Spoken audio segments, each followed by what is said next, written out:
ఆగుతున్నారు కాబట్టి మన కార్యక్రమం ప్రారంభమవుతుంది కాబట్టి దయచేసి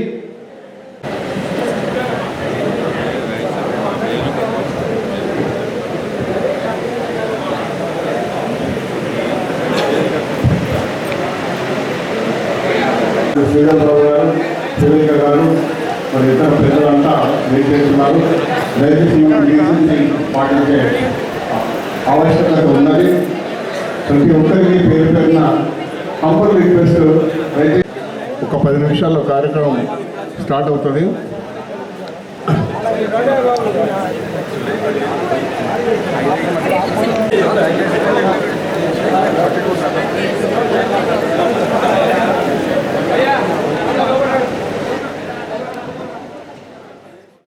దురదృష్టం ఏంటంటే రాష్ట్రం మొత్తం జీవన్ రెడ్డి గారి గెలుపును కోరుకుంటే ఈ జగిత్యాల ప్రజలు మరి ఏం ఆలోచించారో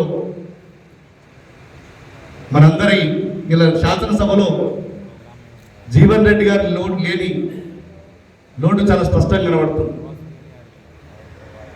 ఇలా శాసనసభలో ఉంటే రాష్ట్ర మంత్రివర్గంలో ఈ రాష్ట్రానికి సంబంధించి ఎన్నో ప్రభుత్వ సంక్షేమ పథకాలు కానీ ప్రభుత్వ పాలసీ రూపకల్పనలో ఈ రాష్ట్రానికి ఎంతో అభివృద్ధి జరిగి ఉండేది.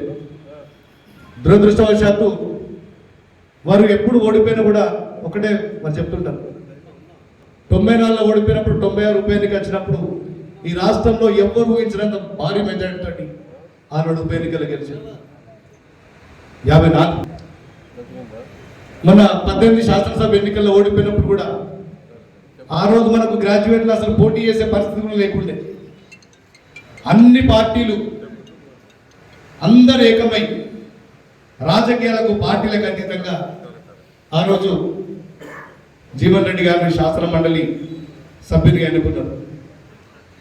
నాకు చాలా విశ్వాసం ఉంది ఈ జగిత్యాల నియోజకవర్గ ప్రజల మీద, ఈ ప్రాంతం మీద ఈ జూన్ లోపల మళ్ళీ వారిని ఒక ఉన్నత పదవిలో చూస్తామని చెప్పి చూడాలని చెప్పి శ్రీధర్ బాబు గారు రాష్ట్రంలో కాంగ్రెస్ పార్టీ ప్రభుత్వం రావడానికి రేవంత్ రెడ్డి గారు ఎంత కారణమో, శ్రీధర్ బాబు గారు రాష్ట్రంలోని ఉమ్మడి 10 జిల్లాలు తిరిగి ప్రజల ఆకాంక్షలకు అనుగుణంగా ఒక పీపుల్స్ మేనిఫెస్టోను ప్రజల ముందు ఉంచి ఆ మేనిఫెస్టోను ప్రజలు పెంచి ఇలా కాంగ్రెస్ పార్టీ రాష్ట్రంలో అధికారంలోకి రావడానికి దోహదపడ్డ నాయకులు శ్రీధర్ బాబు గారు. మా జిల్లా కాంగ్రెస్ పార్టీ అధ్యక్షునిగా, జగిత్యాల జిల్లా కాంగ్రెస్ పార్టీ అధ్యక్షునిగా మీ అందరి నమ్మకంతో, విశ్వాసంతో ఈరోజు పెద్దలు నేను ఊహించలే నాకు విప్పు పదవి వస్తుందని. నాకు అసెంబ్లీ జరిగినప్పుడు నేను కానీ బయట సత్యం కానీ చూసినాను.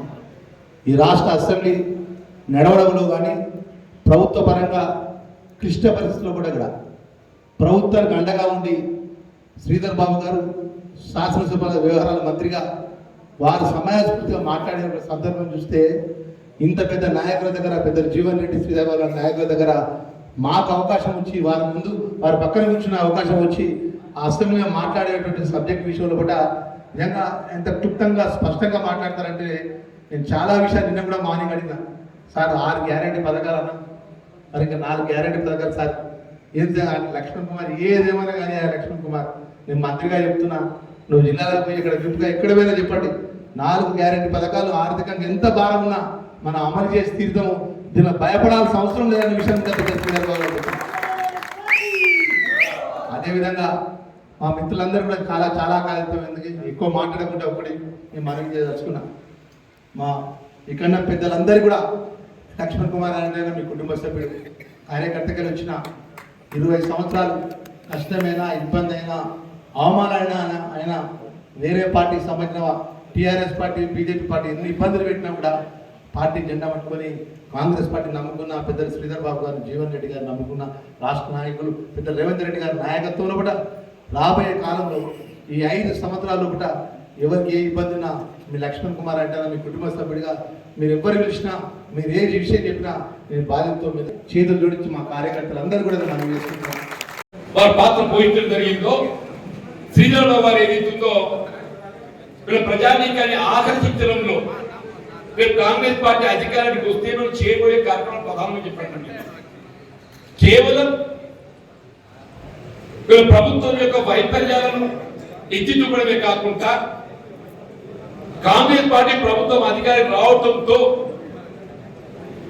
అధికారంలో ఉన్నటువంటి యొక్క టిఆర్ఎస్ పార్టీ కంటే మెరుగైనటువంటి యొక్క అభివృద్ధి సంక్షేమాన్ని ప్రజానీకానికి అందించగలుగుతున్నటువంటి ఒక భావన కలిగించే విధంగా చెప్పి అంటున్నా.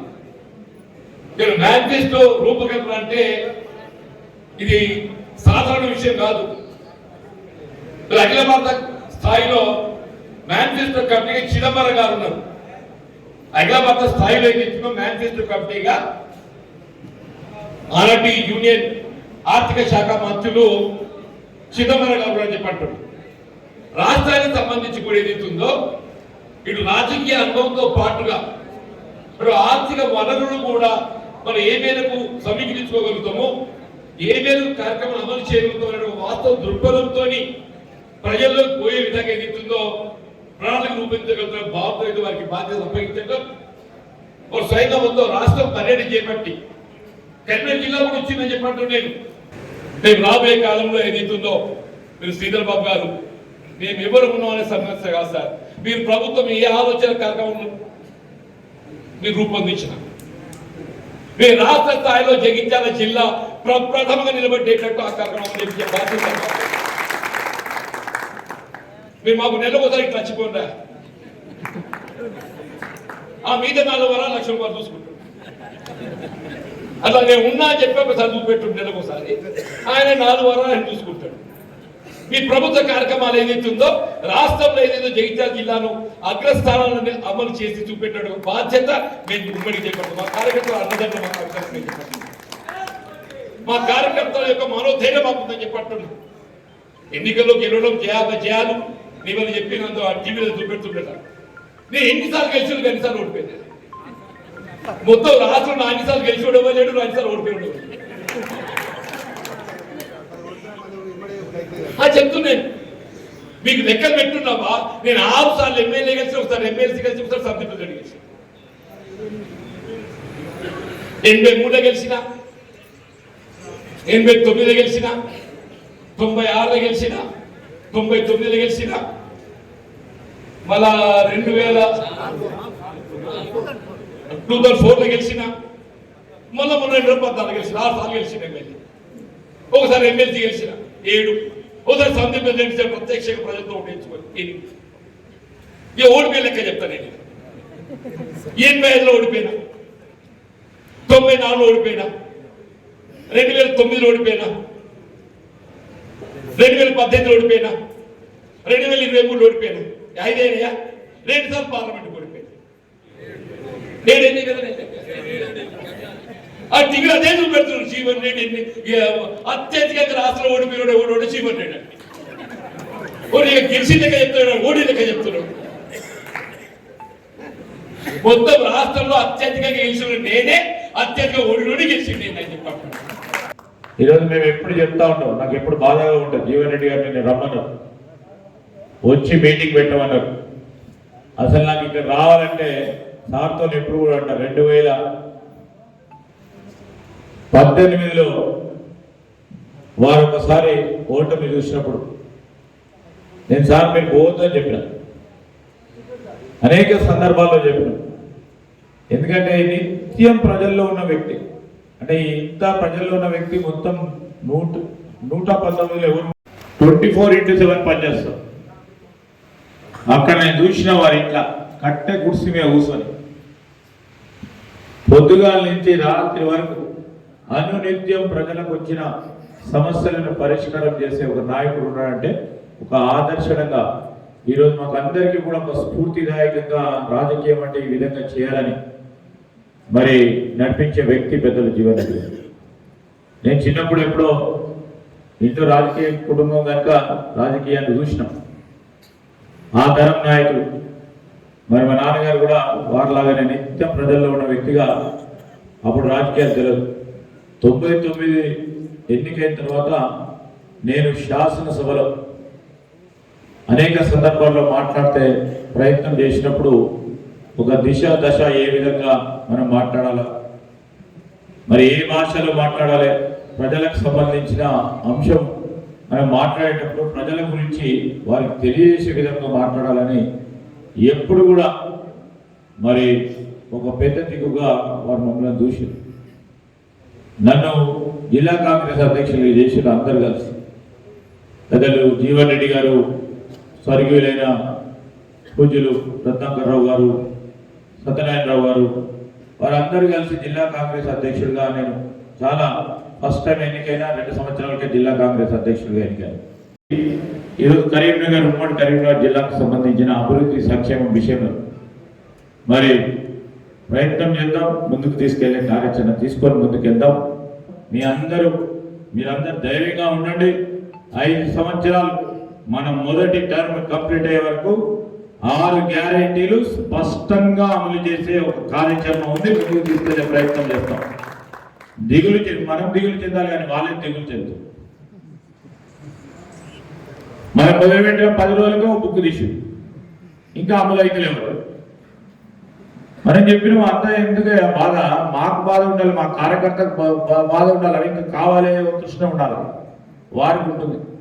ఈరోజు ప్రభుత్వానికి కొంతమంది ఒక శాసనసభ్యుడు అనుకుంటాం, ఇక రేపో ఎల్లుండే మా ప్రభుత్వం ఫామ్ అవుతుంది, అసలు వాళ్ళ పార్టీ ఉంటుందో లేదో వాళ్ళు ఆలోచన చేయమని చెప్తాం.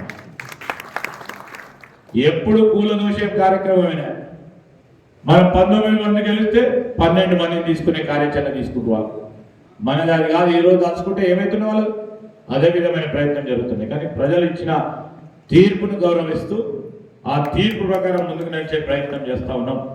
ఆ విధమైన ప్రయత్నంలోనే మనం అందరం కూడా నిలబడతాం.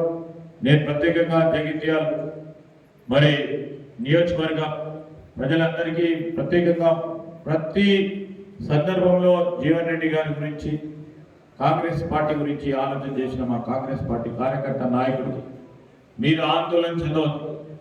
మీ నాయకుడికి పదవి లేదు కావచ్చు, కానీ అందరికంటే ఎక్కువ శక్తివంతమైన నాయకుడు జీవన్ రెడ్డి గారు. అది మీరు దృష్టిలో పెట్టుకొని ముందుకు నడిపించే మనం చేసి వారికి ఒక స్థానం కలిగించే ప్రయత్నం చేయాలని, మనం అందరం కూడా కష్టపడాలని మీ అందరూ కూడా మనవి చేస్తూ మరొకసారి పెద్ద జీవన్ రెడ్డి గారు నన్ను ఈ రోజు ఇక్కడ పిలిచినందుకు హృదయపూర్వకంగా వారికి కృతజ్ఞత